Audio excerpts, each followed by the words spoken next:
गांव की उस ठिठुरती सर्द रात में, जहां पड़ोस के घरों से बच्चों के हंसने की आवाजें आ रही थीं, वहीं रामलाल के घर में मौत जैसा सन्नाटा पसरा था।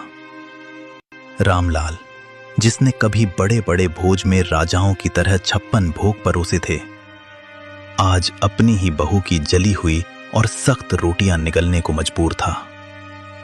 किस्मत का खेल देखिए, जिस हाथ ने सबको खिलाया, आज वही हाथ कांप रहे थे।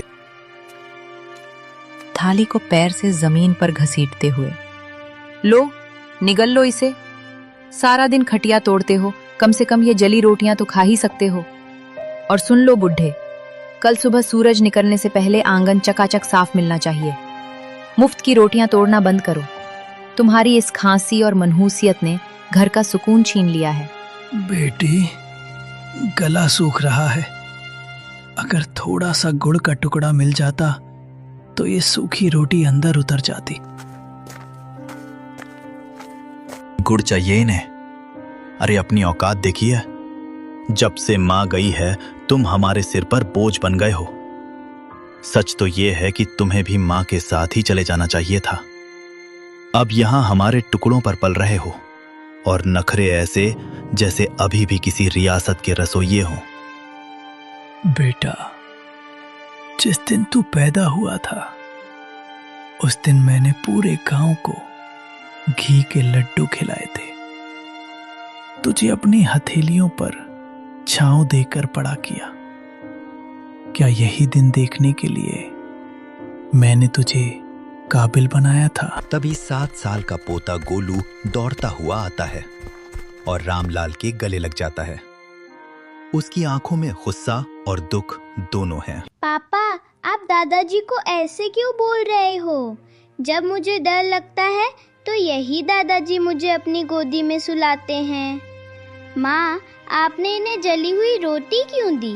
क्या आप मुझे भी बड़े होकर ऐसी ही रोटी दोगी? चुप कर गोलू, तू नहीं जानता, ये बूढ़े लोग सिर्फ परेशानी बढ़ाते हैं। जा अपने कमरे में। नहीं जाऊंगा। पापा, दादाजी बोझ नहीं है, ये तो हमारे घर का आशीर्वाद है।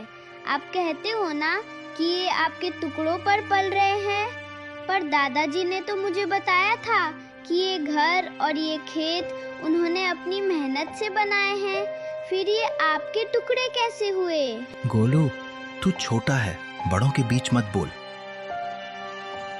रामलाल का दर्द तो फिर भी खुले आसमान के नीचे था, जिसे हवाएं सहला देती थीं। पर नेकी राम की सिसकियां उन 4 दीवारों के पीछे दम तोड़ रही थीं, जिन्हें उसने खुद अपने पसीने से सींचा था।